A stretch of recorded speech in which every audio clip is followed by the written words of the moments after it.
మన గ్రామానికి 11వ తారీఖున ఈ నెల జరగబోయేటువంటి ఎన్నికల ప్రచార భాగంగా మేము మీ ఆశీర్వాదాల కోసం వచ్చాం. 2 సైకిళ్ళు ఇస్తారు. 2 సైకిళ్ళు, ఒక సైకిల్ ఎమ్మెల్యే సైకిల్, ఒకటి ఎంపీ సైకిల్. నేను మీ ఎంపీగా నిలబడుతున్నాను, మీ పేద మస్తానని. అదేవిధంగా మన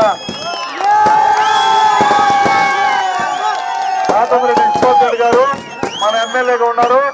మీ ఇద్దరం కలిసి మన గ్రామాలకు ఇప్పటికే చాలా చేసిన, ఇంకా మీ ఇద్దరం కలిసి చాలా చేయాల్సినవి ఉన్నాయి.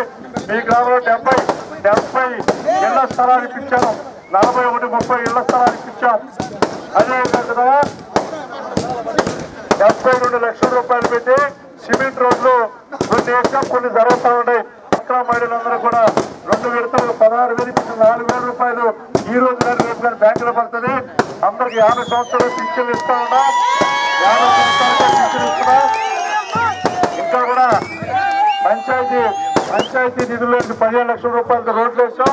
నేను కూడా సొంతంగా కొంచెం డబ్బులు ఇచ్చి ఆ రోడ్డుకి పంచాయతీ డబ్బులుగా కొంచెం ఇవ్వడం జరిగింది.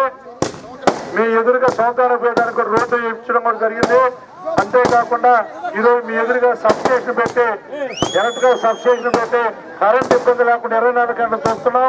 ఈ విధంగా మన గ్రామానికి, ఈ పల్లిపాడానికి మీకు గ్రామ కాపులందరూ ఉన్నారు. ప్రసాద్ అందరూ కూడా నాకు పరిచయం వాళ్ళు, కానీ టైం లేకపోయాకే హడావుడిగా పరిగిస్తా ఉన్నా. నాకు ఈ రోజు సాయంత్రానికి ఎలక్షన్ ప్రచారం, రేపు మధ్యాహ్నం పోయి దేవాలయానికి స్థలంగా ఉన్నాయా దేవస్థానానికి స్థలం కావాలని ఇప్పించా. అయ్యప్ప గుడికి దానికి శంకుస్థాపన కూడా చేశాం.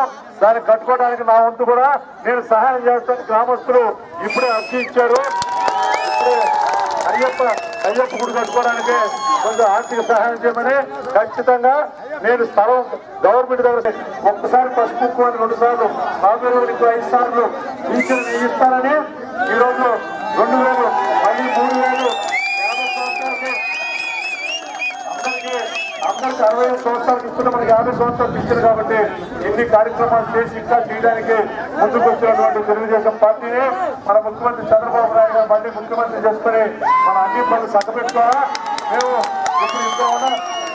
ఇద్దరు ఉన్నాం, పిఎంఆర్ కేవీఆర్ ఇద్దరు దేవుడుగా నాయకుల అందరి యొక్క గ్రామ పెద్దలు, గ్రామ నాయకుల యొక్క సహాయ సహకారాలతో అన్ని పనులు చక్కబెట్టుకుంటాం. మీ యొక్క మనసును దోచుకుంటామని చెప్పి తెలియజేస్తూ సెలవు. జై